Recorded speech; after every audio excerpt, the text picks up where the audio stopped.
can I just say one thing firstly? I love the name Eat Sleep Boxing Repeat. Hello and welcome back to ESBR Boxing's YouTube channel. It's preview time as myself and Elliot Greg are back in action for this weekend's welterweight clash at the Manchester Arena, Saturday, July 5th. Jack Catterall is back following his defeat to Arnold Barboza Jr. last time out, and he's facing the undefeated 21-0 Harlem Eubank. Before we get into the video, please hit that subscribe button on the channel if you're not doing so already. All of your boxing needs up and under one roof. Plenty of content coming your way, so please do check out the channel and hit that subscribe button. As I said, preview time, Catterall Eubank. Great fight, all British clash. Looking forward to this one, Elliot. I hope you are too. Just give me your thoughts and on your initial predictions here ahead before we come on to some more pressing topics. But yeah, your general thoughts on the matchup and a prediction as well as to how you see it playing out. Yeah, it was an interesting one for me because I look at obviously firstly thank you for obviously having me, thank you for your eloquent introduction as usual. I think Jack Catterall's obviously campaigned at a higher level than Eubank, so for me it's like I looked at this fight first off and just thought this should really be quite a convincing Jack Catterall victory. And to be honest with you, nothing's changed my mind in that viewpoint. To be perfectly honest with you, I think look at Jack Catterall. Obviously, last time out, split decision against Barboza Jr., good fighter. Beat Pregray. Yes, Pregray's past his best, good fighter. Josh Taylor past his best, still beat him. But been in the likes of Linares. You look at also past his best, but still beat him. But then look at Harlem Eubank, and he's coming into this having fought sort of Tyrone McKenna. Yeah, right, he stopped him, but other than that, you haven't, there's not a lot of names on that list, and there's not a lot of KOs on that list either. I think there was 9 KOs in 21, 31 years old. And I just think, to be honest with you, I want to sort of be sort of deep on him, but I don't particularly rate Harlem Eubank that highly, frankly. I think Jack Catterall's a much better fighter. Obviously, and I think for me, this fight just seems like one of those ones where, there's a bit of British interest, but really it's a means for me of just Jack Catterall getting back on the winning train, trying to get into some sort of bigger fights again, and maybe trying to pick up a world title. I think the only question really is, does Jack Catterall stop Eubank? Again, Jack Catterall's not a massive puncher either, is he? I think he's got like 13 KOs or something and 30 wins. So does it go points? Does he stop him? I can see maybe Jack Catterall stopping Eubank, like down the stretch, maybe. But I really can't. I know your eyes are widening there, and I can understand why they are, because, both men would appear to have Tommy Skinner's pillows attached to their fists. So, unlikely that the stoppage could come. But I think, I just think this is golfing class here, I really do. I'd be very surprised if Eubank won more than sort of 4 rounds, to be honest with you. It's just a question of whether Catterall can get the stoppage. But Catterall dominant victory for me on this one. How about yourself? Yeah, I think you make a few good points. But I think Harlem Eubank's decent, but yeah, Catterall has campaigned at a far higher level. Uh, the best version of Jack Catterall, even maybe an 80% version of Jack Catterall, probably does beat Harlem Eubank. Um, but in saying that, like, Eubank did look good last time out. I think he's definitely progressed more I know he hasn't been overly active, but in the last year or so, I think he's really come on. I do actually think that. I think he looks quite good up at welterweight as well. He's not a big welterweight, but neither's Catterall really. They're both really super lightweights, aren't they? Mm. But yeah, I think Catterall. Yeah, I still think Catterall has enough. He should win this, and I'm going points. I don't think he stops Eubank, to be honest. I think Catterall wins in competitive but comfortable fashion.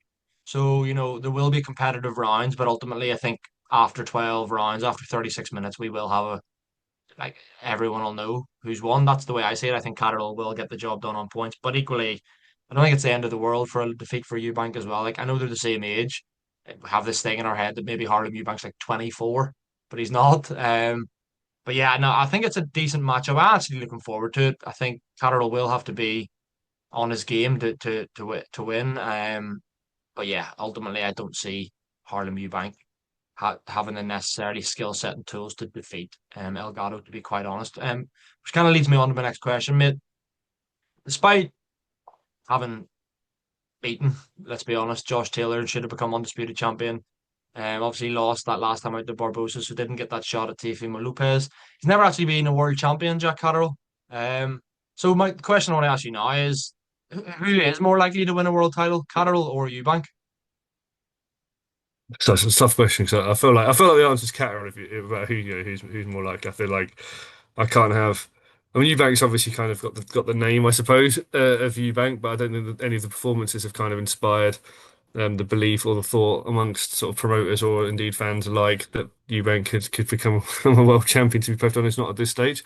Catterall could be, and as you said, should have already been a world champion. But I feel like I've got a weird feeling, to be honest with you, though, that like Jack Catterall's also not going to become a world title champion. I just feel like he kind of should be, and I feel like you look at sort of depending on the division he wants to necessarily fighting. Obviously, welterweight. You look at some of the names up there, the champions up there. Do I back Jack Catterall there? I mean, possible, of course. You look at like Barrios as being one name that you could possibly like beat maybe in that division as a world champion. I mean, I don't think he beat Norman Jr., put it that way. Um, but I also look at the kind of power aspect of Jack Catterall and also the kind of like spectacle that he brings. He's not the most exciting fighter as well. So you're looking at it going like you almost got to shoehorn him into a world title fight somehow and expect he's going to probably sort of take you points or kind of drag it out that way. So I actually don't think either of them are going to win a world title. I'm going to say that now. But I think if you're looking at who's more likely, who has better chance in a world title fight against one of the established world champions, I think it would be Jack Catterall by a distance for me. Yeah, definitely agree. I think completely agree with you there. I mean, he should have been already. It's old ground. We don't need to go over that again. Um, but my question is kind of like, say he wins this and continues the campaign at 147. Like, yeah, okay, it's maybe there might be belts available with Boots moving up, and he had two belts. It looks like Crocker Donovan two is going to be for one of those world titles. Would you back Jack Catterall to beat either the winner of that? You probably would at this stage. The other belt could have got a vacant title. I do think he could win a welterweight world title depending on the landscape. But at the same time, do I? There's something just in my mind thinking like, can I picture him with a world title over his shoulder? I don't know. Mm, Weird. And yeah. I don't think of the two, I think he definitely has more of a chance than Eubank. But again, say Eubank wins this, like big name. The stock of the Eubank name's never been higher. So yeah, he could definitely get a shot if he was to beat Catterall first and foremost, just based on his name and name alone, really. Um, just quickly before we round off, mate, we're nearly running out of time. But say we wake up on Sunday, the 6th of July, or yeah, and Jack Catterall has been defeated by Harlem Eubank. Where does that leave him? Oh, mate, it leaves him in all sorts, to be perfectly honest with you. I think, I mean, I'm not going to go so far as to say McKendry retirement gift. I don't think he would do that. But I feel like I mean, it depends how he loses. Would you thrust him straight into a rematch? Maybe, I mean, would they want a rematch? First and foremost, you have to think about how he's kind of lost, I suppose. But then maybe from there, like you say, maybe there's a kind of domestic fight against the sort of winner or loser, probably the loser of Crocker Donovan. Maybe like have something a bit like that. Maybe you could sort of go into that fight. But to be honest with you, I think if he loses and loses sort of convincingly, given that his sort of style isn't the most exciting, you could see Jack Catterall in the abyss for a while. You really could see him fighting kind of real sort of undercard fights against sort of guys you've never necessarily heard of. So for me, I think he's in a real it'd be a real disappointment and a real sort of quandary for Jack Catterall if he loses this. I hope it doesn't happen, but there aren't really big fights out there for Jack Catterall, to be honest, in my mind, if he loses this, just by the sort of the spectacle that he brings and the sort of it's not really fan friendly. It's not the sort of Mexican coming forward, is it? Sort of thing. He kind of needs that dance partner. I don't think he necessarily have that dance partner if he loses here. So it would be parlous times for Jack Catterall, but hopefully it doesn't happen. Yeah, totally agree. Couldn't agree more, mate. I think it's for want of a better phrase, it's a must win, really, isn't it? Not again. I'm not calling for the McKendry retirement. But if he was to lose, yeah, it would leave him in a pretty tricky position. As you said. So I think it really is, in terms of that, it really is a must win. Just yeah. Again, I don't want. It's not. I'm not sitting here saying that. Oh, I want Harlem Eubank to lose. Oh, go on, Jack Catterall. It's not like that. But for Jack Catterall, you kind of do want him to really win, because if he was to lose, you're like, oh, geez, where do you go here? It's a difficult one. He would be left in the abyss potentially, but hopefully that doesn't happen. But hopefully we get a good contest on July 5th, Saturday night, welterweight division. Catterall Eubank. Let us know your thoughts in the comments, guys.